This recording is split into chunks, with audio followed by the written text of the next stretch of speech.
तो इसके विषय में नानक साहिब जी कहते हैं कि ना जाने काल की कर डारे और किस विध ढल जा पासावे और जिन्हां ते सरते मौत खुड़क दी उन्हां नूं केड़ा हासावे।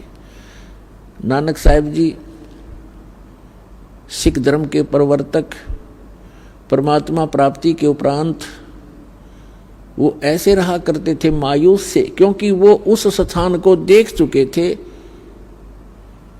जहां पर हम पहले रहा करते थे। एक परम सुख में स्थल है और हम उसको छोड़कर इस गंदे लोक में फंस गए थे। अब जिसने वो स्थान देख लिया उसका मन यहां नहीं लगेगा,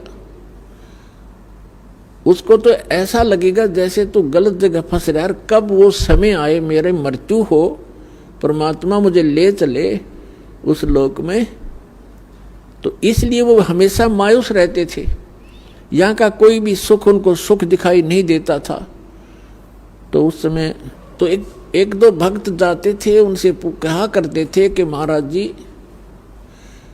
आप हमें कभी खुश नजर नहीं आते, आप मायूस मायूस से रहते हैं, इसका कारण बताइए। तो नानक साहिब जी ने कहा था भाई ना जाने काल की कर डारे और किस विध ढल जा पासावे और जिन हाथे सिरते मौत खुड़क दी उन्हां केड़ा हासावे। कि हमें पता है, ये मालूम है कि कभी भी बिजली गिर जाएगी, ना जाने किन कारणों से हार्ट अटैक हो जा, कोई और रोग के कारण मृत्यु हो जा, दुर्घटना में हो जाए। और यहाँ पता नहीं के बिजली गिर जा। जैसे उत्तराखंड के अंदर गए थे केदारनाथ का माथा टेकने और कल्याण कराने, और वो क्या हो गया वहाँ पर एक सेकंड में आराम से बैठे बतला रहे थे। कोई कुछ कर रहा था, कोई सोच रहा था, कोई विवाह की बातें कर रहा था, कोई भविष्य की प्लानिंग बना रहा था, ये बनाऊंगा वह कोठी बनाऊंगा। अरे 1 मिनट में बादल फट गया, इतना भयंकर फ्लड आएगी कि सब कुछ बहा दिया, उनकी नामो निशान नहीं।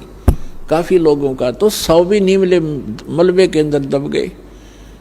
तो पुण्यात्मा इसे लोक में और नाचो गाओ और यहाँ की भविष्य की स्कीम और ये कोठी बनाने की बनाओ, तो भक्त नहीं हो, छींट नहीं लगी आपका भक्ति की। फिर तो नानक साहिब जी कहते ना जाने काल की कर डारे और किस विध ढल जा पासावे और जिन आते सरते मौत खुड़क दी।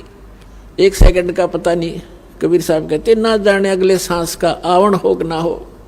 तो उनको कैसा हासा, वो क्या किस चीज पर हंसे। फिर उन्होंने पूछा क्या आप सदा ऐसे मायूस रहते हैं, क्या आप सदा ऐसे ही रहते हैं? कहते नहीं, साध मिले सड़ साधी होंदी और विछड़ जाए दिलगीरी वे, अख दे नानक सुनो जिहाना ये मुश्किल हाल फकीरी वे। कि जिसमें मेरे भक्त मेरे शिष्य जब वापस आते हैं सत्संग श्रवण करने के लिए और ये यूं के यूं आ जाते हैं, तो मुझे खुशी होती है। क्योंकि पहले स्टार्ट में बहुत ही कम श्रद्धालु उनकी शरण में आए थे, क्योंकि वो ज्ञान, पहले वो हिंदू धर्म में जन्मे थे नानक साहिब जी, और फिर उसके बाद ये हमारा मार्ग तो एकदम विपरीत है। उस समय लोग शिक्षित थे नहीं, तो उनके मार्ग को स्वीकार करने वाले उस समय बहुत कम थे। जिस भी कारण 150, 200 जितने भी भक्त आते थे सत्संग सुनने के लिए, तो गिनती के होते थे, और 2-4 नहीं आते किसी दिन। तो गुरुदेव पूछा करते थे फलाना नहीं आया भाई, क्या बात होगी। जब ये पता लगता था उनको कि वो कोई किसी काम बस नहीं आया तो कोई बात नहीं। और 1-2 ऐसे भी होते थे जो दूसरे सिरफिरे संत, उनके शिष्य उनको गुमराह कर लेते थे, बहका देते थे। तो वो नानक साहिब जी कहते हैं कि जब ये सभी भक्त मेरे वापस आते हैं, क्योंकि संसार के अंदर भक्ति करना बड़ा दुर्भर हो गया है। कारण क्या है कि सत्य ज्ञान देने वाला एक और भ्रमित करने वाले करोड़ों की संख्या में। तो वो कहा करते थे कि साध मिले सड़ साधी होंदी और विछड़ जाए दिलगीरी वे। जब ये यहाँ से जाते हैं तब मुझे मायूसी हो जाती है कि कहीं कोई मेरी फसल में कीड़ा ना लग जा। इन भोली आत्माओं को मुश्किल से सिरे चढ़ाया है ये ज्ञान मार्ग दे करके, और ये सिर फिरे पता नहीं कितने नकली पंथ फिरे हैं, और इन भोली आत्माओं को गुमराह ना कर दें। जब ये यूं के यूं आ जाते हैं तब उस दिन मेरी खुशी का कोई ठिकाना नहीं रहता कि इनका कल्याण हो जाएगा। ये भ्रमित नहीं हुए हैं। साध मिले सड़ शादी होंदी, शादी माने खुशी, और विछड़ जाए दिलगिरी वे। जब ये बिछुड़ जाते हैं तो मेरे दिल में बड़ा दुख होता है। ये बात सताती रहती है, कहीं इन बच्चों को कोई गुमराह ना कर दे, इनका जीवन नाश हो जाए।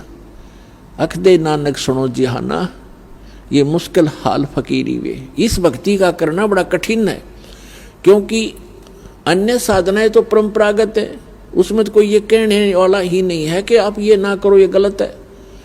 जो कर रहा है वो ठीक है, हाँ बस बिल्कुल बहुत अच्छा, मैं ये करता हूँ, आप क्या करते हो, मैं ये करता हूँ, बस ठीक है, आप भी करो हम भी कर रहे हैं। और इसमें यह कहना पड़ता है कि नहीं ये नहीं करना, ये नहीं करना, ये करना। तो इस प्रकार ये थोड़ा सा कठिन मुश्किल हाल फकीरी वे।